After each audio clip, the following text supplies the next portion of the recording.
Back at it. All right. I haven't run in like a week, so I'm glad to be back running, doing a running stream.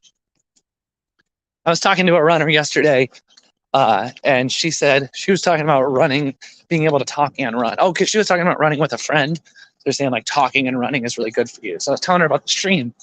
She was impressed, and I'm cool. So this is called How to Make Friends. It's a little bit tongue in cheek, a little goofy, but I've been just doing a lot of work on getting comfortable talking to people. I think people, if you watch my videos, you'll see that, especially my short videos. And I was just talking to my buddy Kevin this morning, and he was talking about, he's been learning a lot about sales, and he just said it's like really helped him with talking to people and yeah, how to make friends. So, well, I guess I just want to say, first of all, what's on my mind is yesterday I went to the park with my keyboard for like an hour and didn't bring a camera because I've been thinking about how do I create new fans? How do I get new people excited about the show September 22nd? It's like, well, I think a way to get 500 people in the door is get 2,000 people to be interested in it. You figure 1 in 4 might go. And it's like, well, how do I meet more people?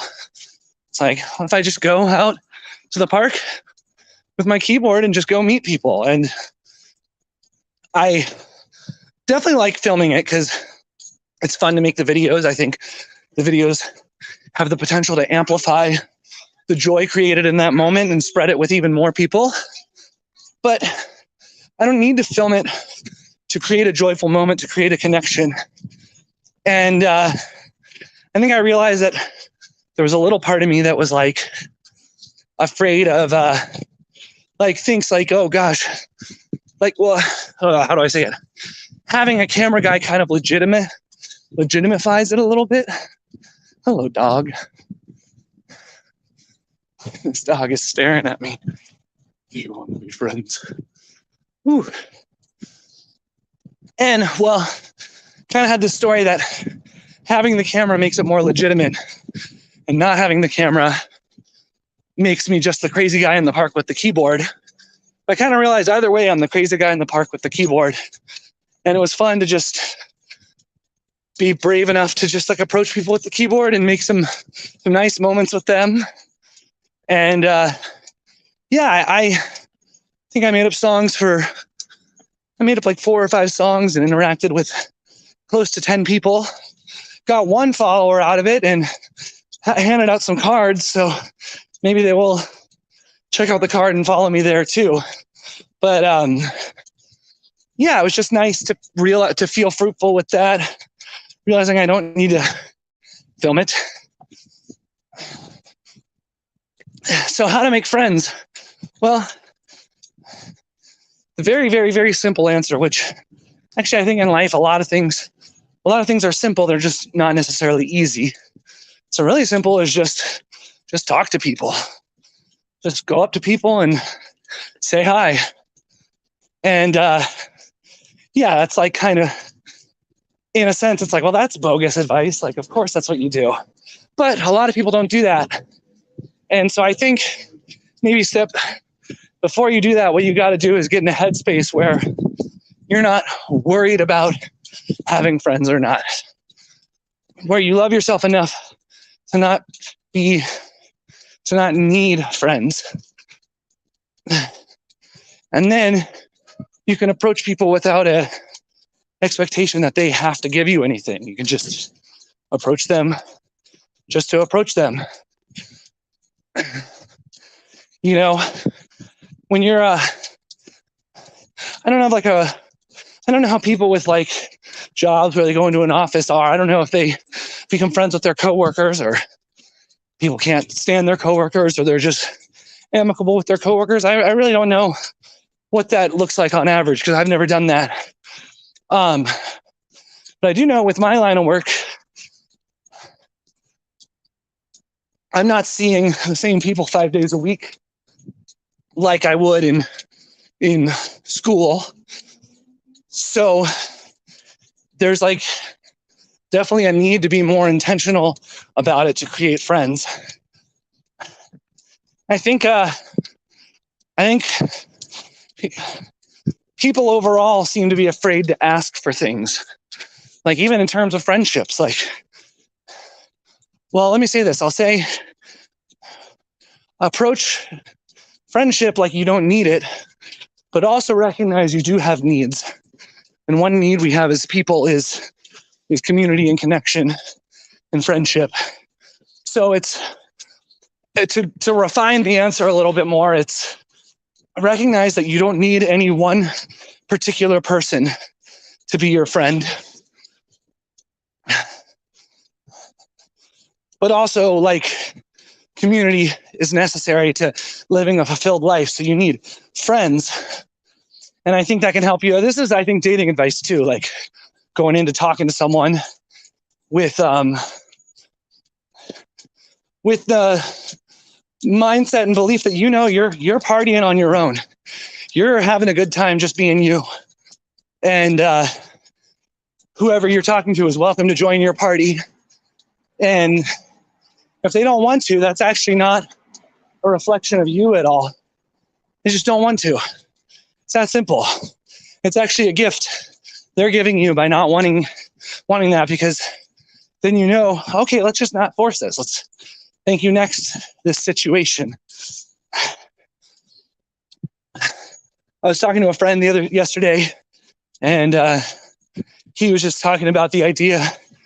I wish I could remember the exact quote he said, but something like, we've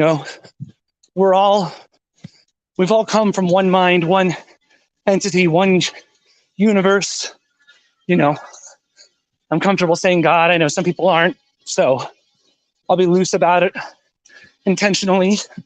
But if you can approach people, I think what he said was like talk to people expecting every interaction to be holy and divine.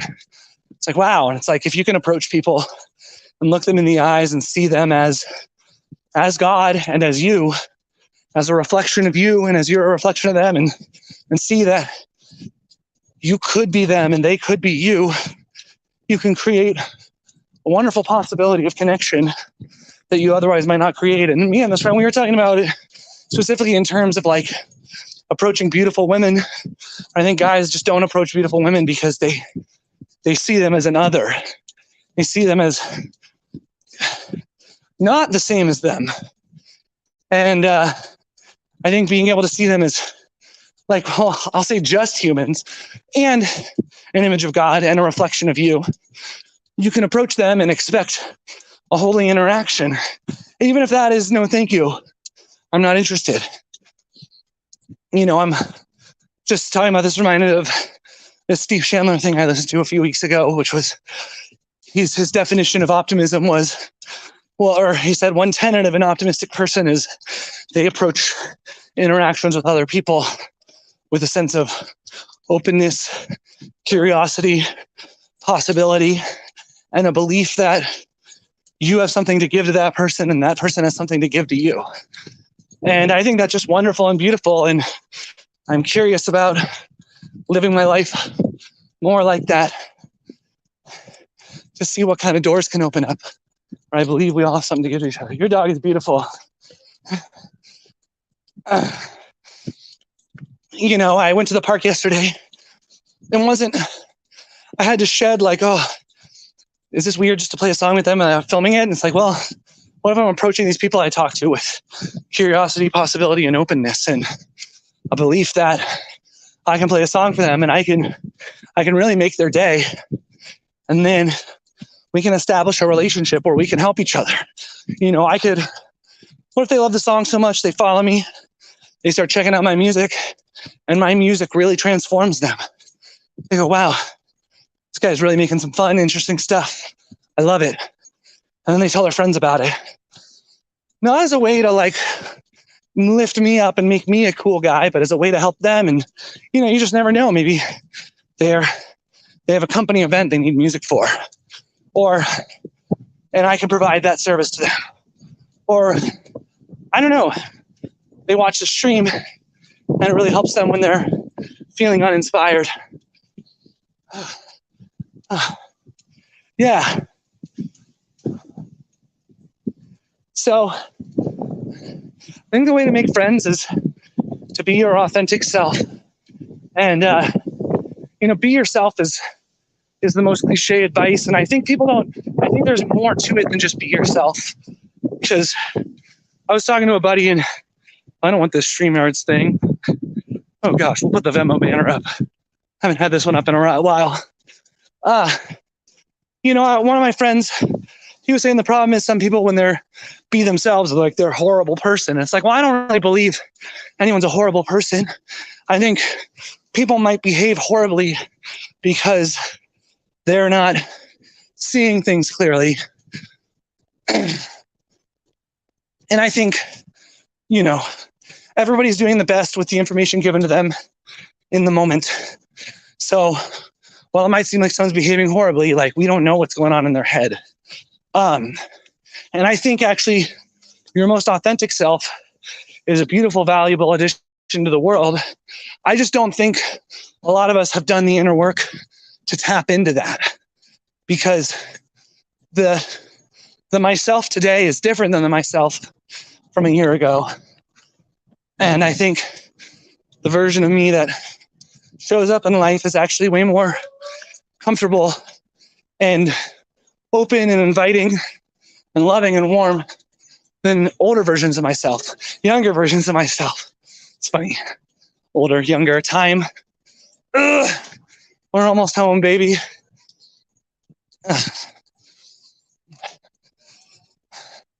So yeah, like the be yourself advice is only half the picture. Hey, Allie.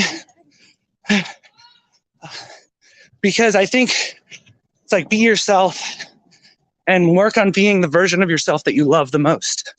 And that means exploring the parts of yourself that you're scared of, the parts of yourself you don't like.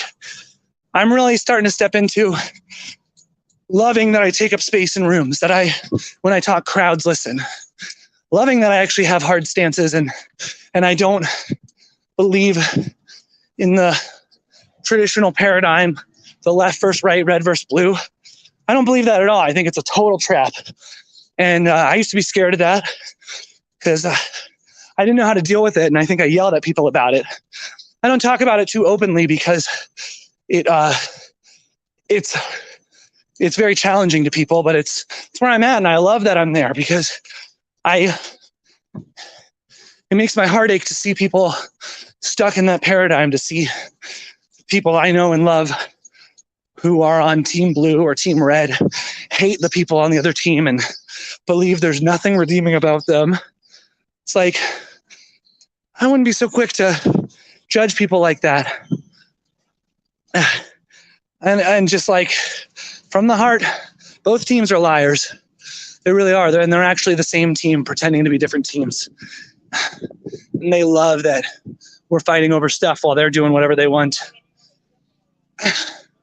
But being your authentic self and loving all parts of yourself and being comfortable with all parts of yourself and realizing you can prune parts of yourself and you can embrace parts of yourself. So how to make friends is be yourself. Take up as much space as you need. Say what's on your mind. Be compassionate and loving, but know that you don't need any one particular person to be your friend. But you do need friends.